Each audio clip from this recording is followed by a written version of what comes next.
hati nanti coba pikir kembali. Bukan ikan alam tak baik. Kau berbeda tapi tak berubah. Ini kau berbeda. Ikan buat datang ke kota apakah semua. Ini adalah cintaku. Berbedanya cintanya rasa untuk kedepannya. Pengaruh terbesar yang diterima umat Islam dalam bidang ilmu dan filsafat menurut Ahmad Amin adalah dari Yunani.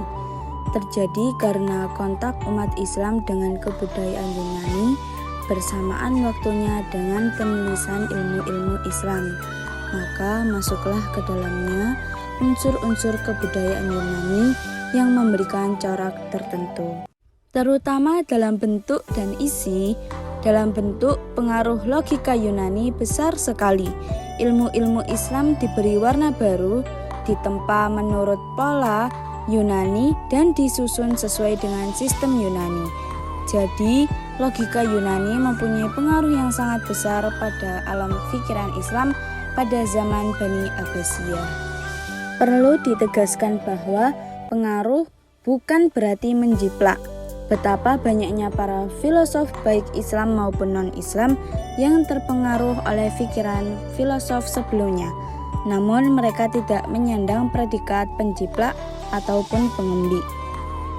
Demikian pula filosof Muslim Ibnu Sina, walaupun terpengaruh berat oleh Aristoteles, tetapi ia juga memiliki pemikiran filsafat tersendiri yang tidak dimiliki oleh Al-Mu'allim Al-Awal atau Aristoteles itu sendiri. Dalam rekaman sejarah, cara terjadinya kontak antara umat Islam dan filsafat Yunani, juga sains melalui daerah Suriah, Mesopotamia, Persia, dan Mesir. Filsafat Yunani datang ke daerah-daerah ini ketika penaklukan Alexander yang Agung ke timur pada abad keempat sebelum Masehi. Ia juga mempersatukan orang-orang Yunani dan Persia dalam satu negara besar. Dengan demikian bercampurlah kebudayaan Yunani dan kebudayaan Persia. Sebagai bukti, dalam hal ini kota Alexandria di Mesir yang dalam bahasa Arab disebut Al-Iskandaria merupakan warisan dari usaha tersebut. Pada kantong-kantong pusat kebudayaan di atas, pemikiran filsafat Yunani ditemukan ahli-ahli fikir Islam. Akan tetapi, pada zaman Khalifah Ar-Rasyidin dan Umayyah, pengaruh filsafat Yunani dan sains belum begitu kelihatan karena pada masa ini, selain masa penaklukan, kegiatan juga lebih banyak mengacu pada kebudayaan Arab. Khalifah Al-Mansur meminta Muhammad ibnu Ibrahim Al-Fazari, astronom Islam pertama yang membuat astrolabe, alat untuk mengukur tinggi bintang-bintang, untuk menerjemahkan ilmu angka dan hitung, serta ilmu astronomi India yang bernama Sindidab.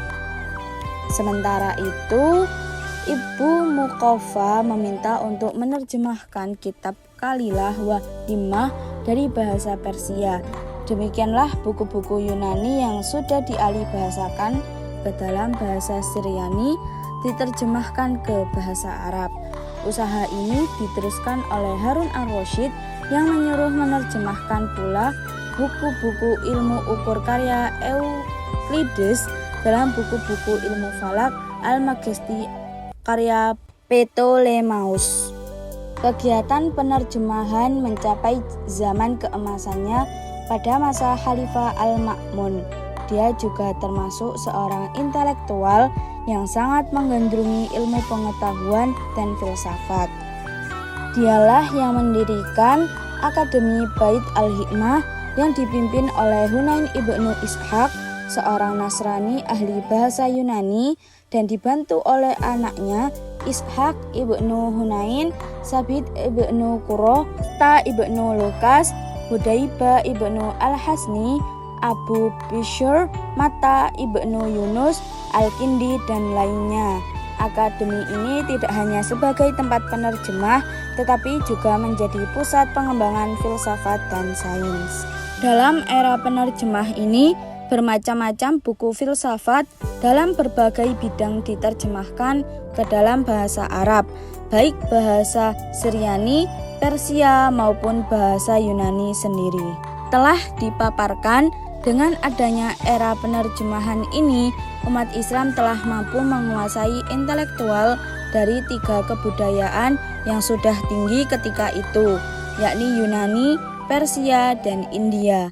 Para intelektual Islam tidak hanya mampu menguasai filsafat dan sains, tetapi mereka juga mampu mengembangkan dan menambahkan hasil observasi mereka ke dalam sains dan hasil pemikiran mereka ke dalam lapangan filsafat.